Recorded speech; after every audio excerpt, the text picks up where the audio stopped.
The Galactic Council's grand chamber stretched impossibly high, its crystalline walls refracting starlight in mesmerizing patterns. Lieutenant Commander James Whitmore stood beside Ambassador Diana Reeves, both maintaining perfect composure despite the countless alien eyes studying them with barely concealed disdain. They represented humanity's first official delegation to the Council, though the aliens didn't know they'd been watching them for decades. High Counselor Zixtal, a being of pure energy contained within an ornate metallic frame, floated at the center podium. The assessment of species 7249 designation human is now complete. The neural translators carried his resonant voice throughout the chamber. Our findings suggest a primitive civilization, barely capable of rudimentary spaceflight. Whitmore fought to keep his expression neutral, though his jaw tightened slightly. Ambassador Reeves placed a subtle, warning hand on his arm. They had anticipated this response, planned for it, but the reality of being dismissed so thoroughly still stung.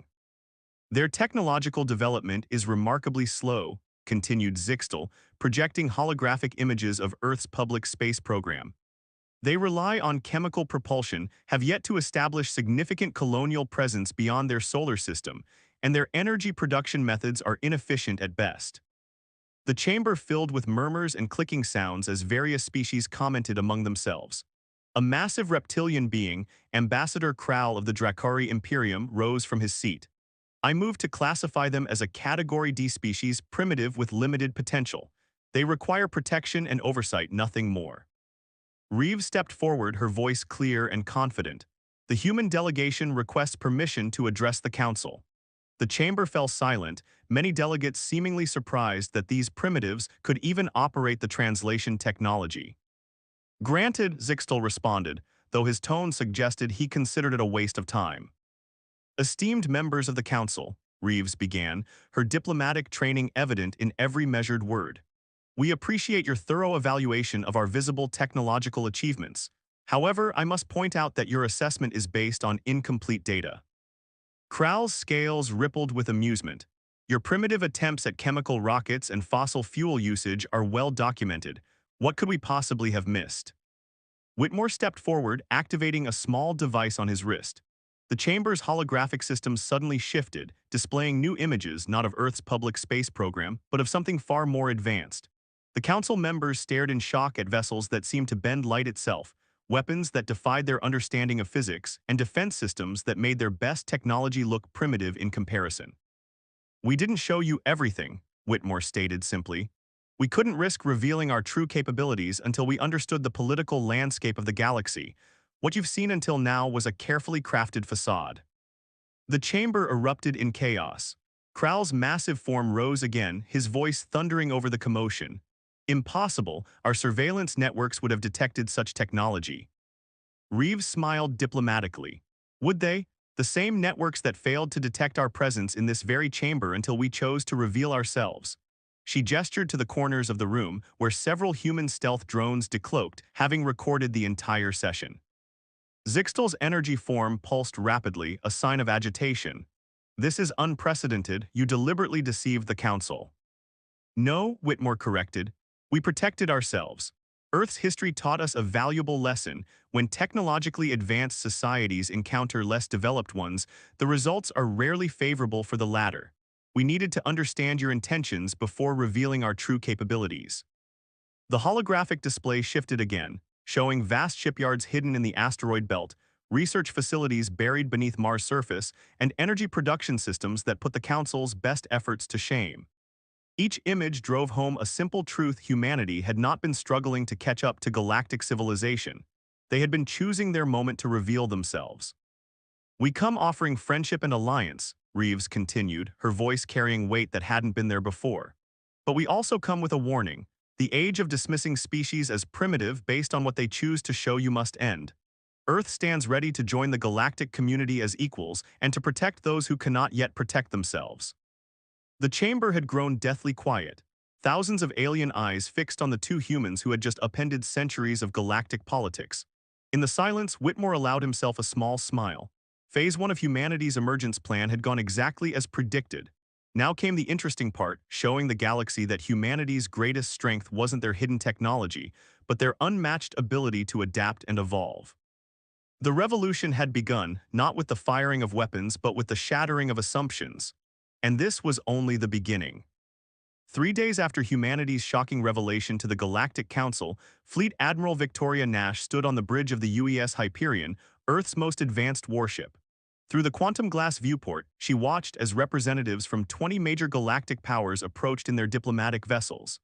Each ship was a testament to their species' technological advancement, or so they thought. "They're hailing us, Admiral," reported Communications Officer Raj Patel, his fingers dancing over the holographic interface. "The Drakari vessel is leading the delegation." Nash straightened her midnight blue uniform, steel-gray hair pulled back in a precise bun. On screen, Officer Patel. Ambassador Kral's massive reptilian form filled the main display, his scales now a muted shade of green, a sign of careful diplomatic restraint among his species. "Admiral Nash, we appreciate your invitation to this demonstration."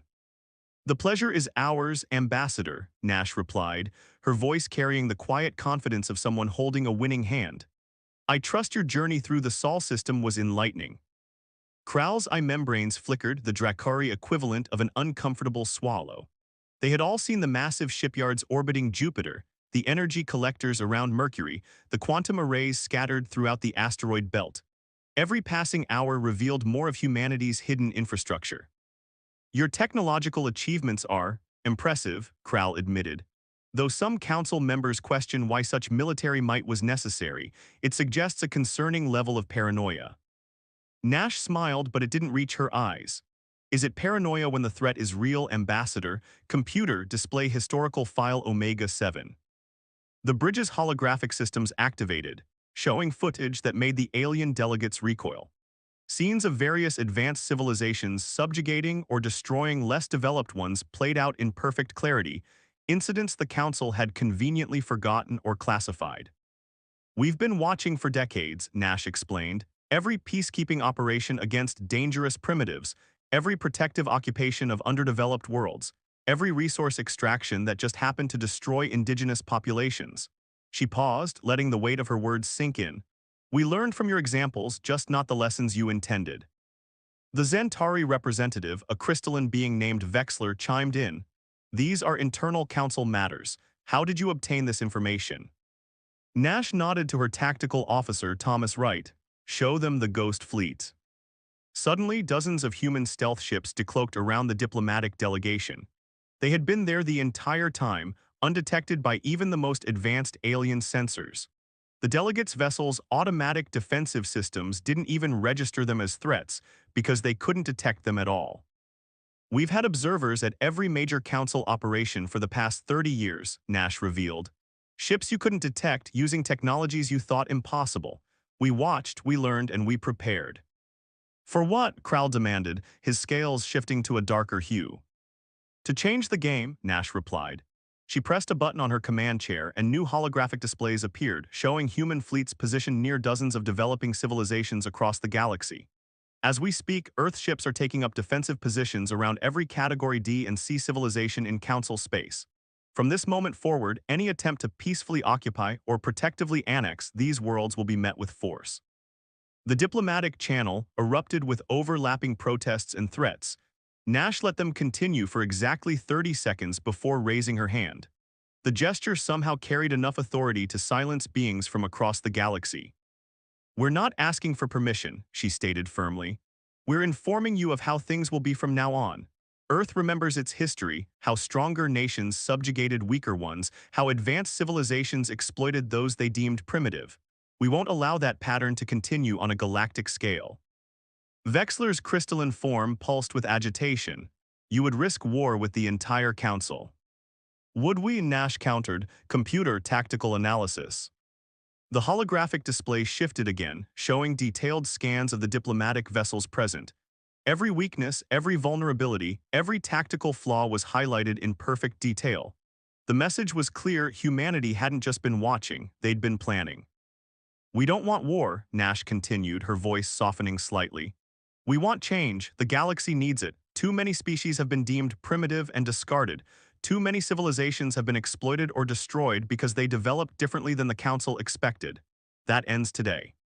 She stood, walking closer to the main display. "Earth extends an open hand to any civilization that wishes to join us in protecting the rights of developing species. We offer our technology, our resources, and our partnership. But make no mistake, we will not back down. The bridge fell silent as the delegates processed this unprecedented ultimatum. Humanity hadn't just hidden their true capabilities, they'd built an entire shadow infrastructure dedicated to protecting the very civilizations the Council had dismissed. As Nash watched the delegates' reactions, she allowed herself a small smile.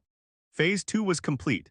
The galaxy now understood that humanity's hidden arsenal wasn't just about weapons and ships. It was about responsibility, protection, and the determination to prevent history's darkest chapters from repeating themselves among the stars. The Zentari Dominion had always considered themselves masters of space warfare. Their crystalline vessels, powered by quantum matrices, had dominated countless battles across the galaxy. Now, their most powerful battle fleet hung in the dark space around Proxima Centauri, preparing to teach humanity a lesson about galactic politics. Commander Jackson Wang stood on the bridge of the UES Artemis, watching tactical displays track the approaching Zentari fleet. 150 ships, each carrying enough firepower to level a continent. By conventional military doctrine, humanity's first extrasolar colony was doomed. "Status report," Wang commanded, his calm voice betraying none of the tension coiling in his gut. "Zentari fleet maintaining attack formation," reported Lieutenant Olivia Santos, her hands steady on the tactical console. "They're broadcasting on all frequencies, sir." Wang nodded. "Let's hear their demands." Supreme Commander Vextral's crystalline form shimmered on the main screen. "Attention human forces. Your interference in galactic affairs ends today. Surrender Proxima Colony and we may spare your population. Resist, and we will demonstrate why the Zentari Dominion has remained undefeated for 10,000 years." Wang allowed himself a small smile. "Lieutenant Santos, play the recording we prepared." The response that echoed across space wasn't what the Zentari expected. It was laughter, genuine, amused laughter from Admiral Nash herself. "Supreme Commander, I'm afraid there's been a misunderstanding. This isn't a battle, it's a demonstration." Before Vextral could respond, Wang gave the order that would change galactic warfare forever. "Execute Operation Looking Glass." Space itself seemed to shatter around the Zentari fleet. What they had dismissed as empty voids suddenly blazed with energy as hundreds of quantum mirrors activated simultaneously. Each mirror was a technological marvel, a device that could redirect energy weapons back at their source with devastating precision. The Zentari's first volley, meant to overwhelm human defenses, instead ricocheted back at their own ships.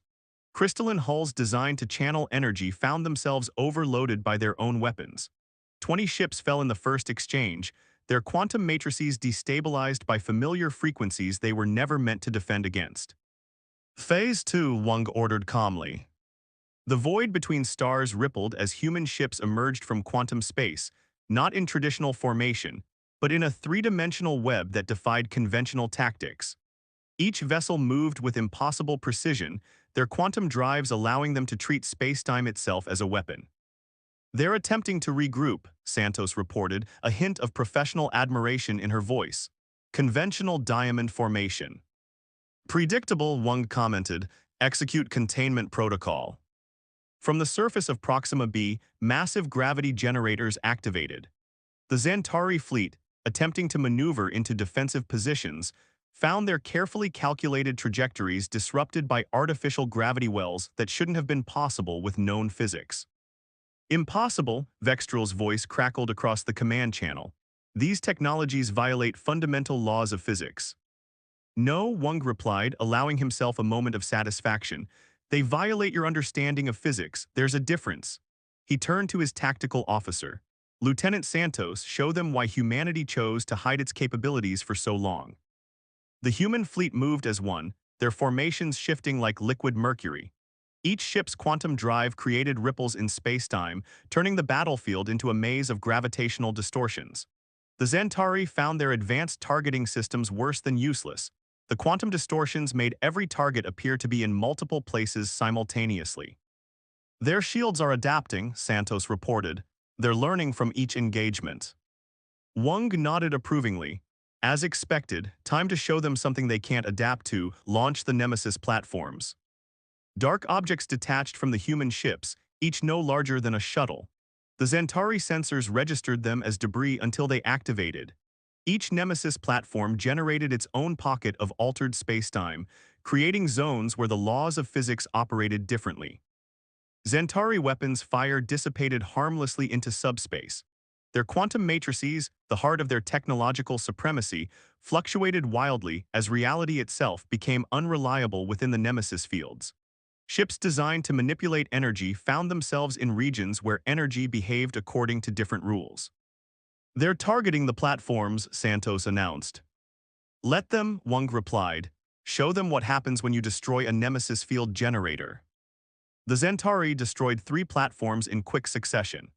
Each destruction released a cascade of quantum energy that rippled through spacetime, temporarily shifting everything within range into a parallel dimension where their weapons and shields simply couldn't function. After 20 minutes of battle, the mighty Zentari fleet hung motionless in space, their quantum matrices offline, their weapons useless. Not a single human ship had been lost. "Open a channel," Wang commanded, "all frequencies." He stood straightening his uniform as he addressed not just the Zentari but the entire galaxy. This was not a battle between equals. This was a demonstration of why humanity chose to hide its true capabilities. We could have conquered. We chose to protect. Remember that before you mistake our restraint for weakness again. As rescue ships moved to assist the disabled Zentari vessels, Wang allowed himself a moment of reflection. The galaxy would never be the same after today. The myth of technological superiority had been shattered, replaced by a new understanding. It wasn't the strength of your weapons that mattered, but the wisdom to know when and how to use them. 1 month after the siege of Proxima, Commander Natasha Rodriguez stood in Earth's newly constructed Galactic Embassy, watching representatives from 30 primitive species file into the Grand Chamber. Each delegation carried themselves with new confidence, no longer bowed under the weight of council classification. "Quite a change from the old days," remarked Dr. Benjamin Okoro, Earth's chief xenotechnologist, as he joined her at the observation window. "Remember when they wouldn't even make eye contact at council meetings?" Rodriguez nodded, her dark eyes tracking the various species. The serpentine sylphids, whose mastery of bioengineering had been dismissed as crude. The gaseous nebulans, whose unique approach to quantum computing had been labeled inefficient. The crystalline arxeans, whose solar manipulation technology had been declared primitive. "They weren't primitive," Rodriguez replied. "They were just different, and that scared the council more than any weapon could." The chamber's advanced holographic systems activated, displaying the aftermath of the Proxima battle. The Zentari fleet's defeat had shattered more than ships, it had broken the illusion of council technological supremacy. Now, species that had hidden their true capabilities, just as humanity had, were emerging from the shadows. Ambassador Lyra of the Sylphids slithered onto the central platform, her iridescent scales reflecting the holographic light. "For centuries, they called us primitive because we focused on biological technology instead of metal and energy weapons. They never understood that we had achieved things their science couldn't explain."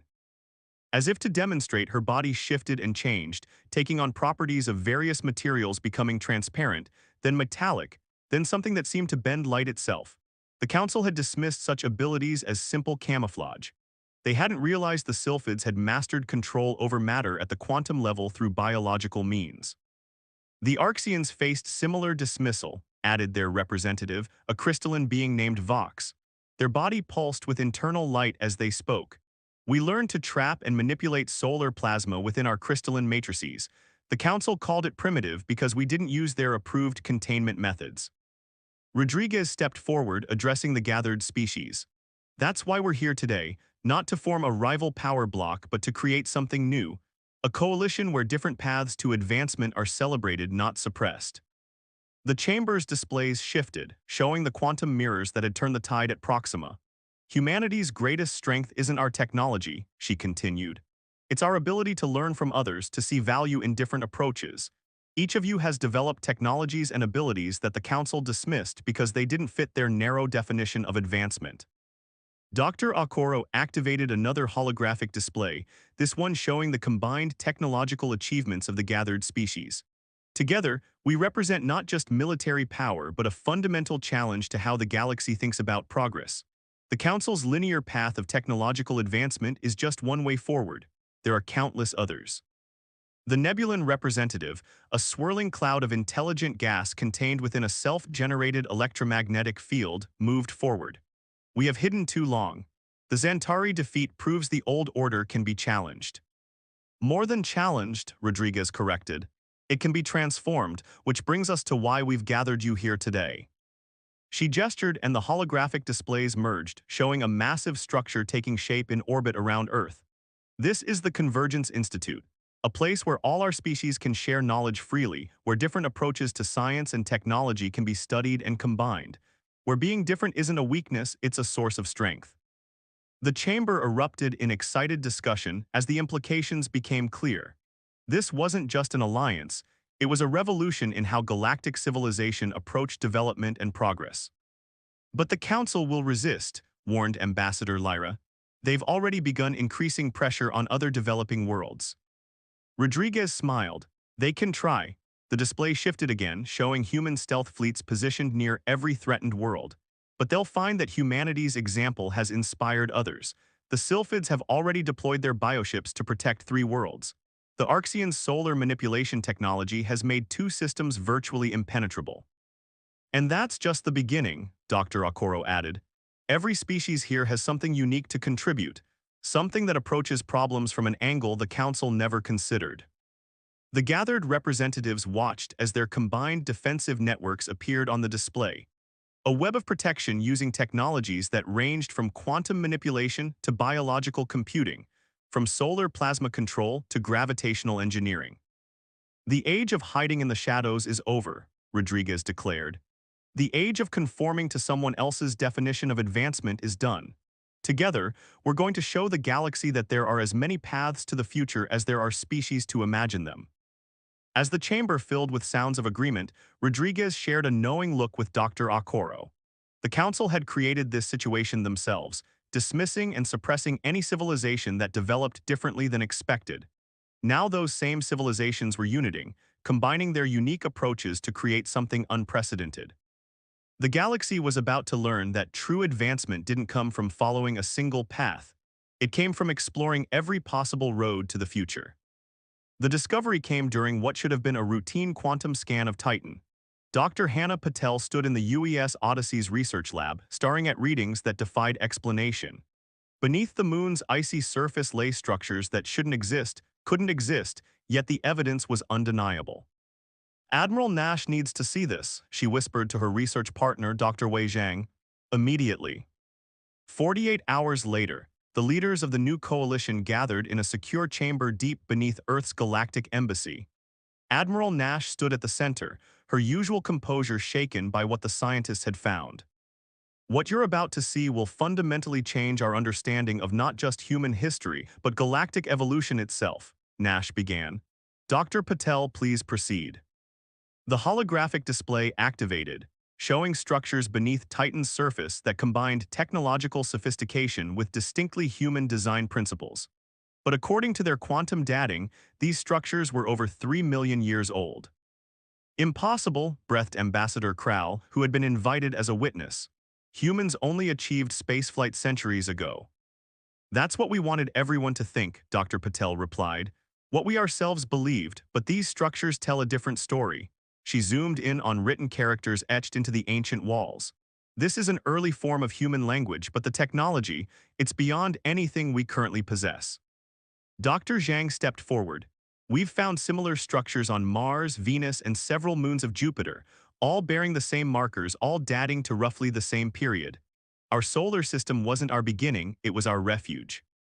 The chamber erupted in shocked murmurs as the implications sank in. Nash raised her hand for silence. What we're about to share is classified beyond any normal security protocols. The quantum scans revealed more than just structures. They contained data, massive amounts of it, a message from our ancestors. The holographic display shifted, showing recordings that had laid dormant for millions of years. They watched as an ancient human civilization, far more advanced than anything in the current galaxy, faced a crisis that threatened not just their existence, but the very fabric of space-time. They found a way to save themselves, Dr. Patel explained, but not in the way you might think. Instead of trying to preserve their civilization, they chose to preserve their potential. They engineered themselves back to a primitive state, seeding Earth with humanity's essence while encoding certain capabilities into our very DNA. Everything we've achieved, Nash continued, our rapid advancement, our unique approaches to quantum physics, our ability to see solutions others miss, it wasn't just human ingenuity. It was encoded into us, waiting to be rediscovered when we were ready. Ambassador Krall's scales had turned pale. You're saying humans aren't just another species. You're the descendants of a civilization that could have ruled the galaxy millions of years ago. No, Nash corrected. We're the descendants of a civilization that chose not to rule. They could have dominated everything, forced their vision of progress on the galaxy. Instead, they chose to start over to let their children find their own way forward. Dr. Zhang activated another display showing genetic markers they'd discovered. And we weren't the only ones. We found evidence that at least a dozen other primitive species were also seeded by advanced civilizations that made the same choice. Different approaches, different paths, but all sharing one common thread, the encoded drive to protect and nurture developing civilizations. The Sylphid ambassador's scales shimmered with excitement. The biological quantum manipulation our species naturally developed was encoded into your genetic structure, yes, Dr. Patel confirmed. Just as the Arxians' innate understanding of solar plasma dynamics was encoded into theirs. Different paths, different specialties, but all part of the same grand experiment. Nash stepped forward, her voice carrying the weight of history. This is why the Council's linear view of progress was always wrong. They tried to force every species down the same technological path because they couldn't conceive of alternative routes to advancement. But our ancestors, all our ancestors, knew better. The holographic display showed a final message, left by those ancient humans who had chosen to begin again. To our children and to all who find this message, the galaxy doesn't need rulers. It needs guardians, protectors. Those who understand that true advancement comes not from dominating others, but from helping them find their own way forward. This changes everything, Ambassador Krall whispered. No, Nash replied firmly. This explains everything, why humanity hid its capabilities, why we chose to protect rather than conquer, why we gathered this coalition of primitive species. We were all following paths laid down millions of years ago by civilizations wise enough to understand that true power lies not in forcing others to follow your path, but in helping them find their own. As the gathered leaders absorbed these revelations, Dr. Patel activated one final display, a map of the galaxy showing thousands of young civilizations just beginning their journey to the stars. Our ancestors left us more than just technology and encoded abilities. They left us a mission. To ensure that every species, every civilization has the chance to develop in their own way, free from interference or domination. The Council won't accept this, Krall warned.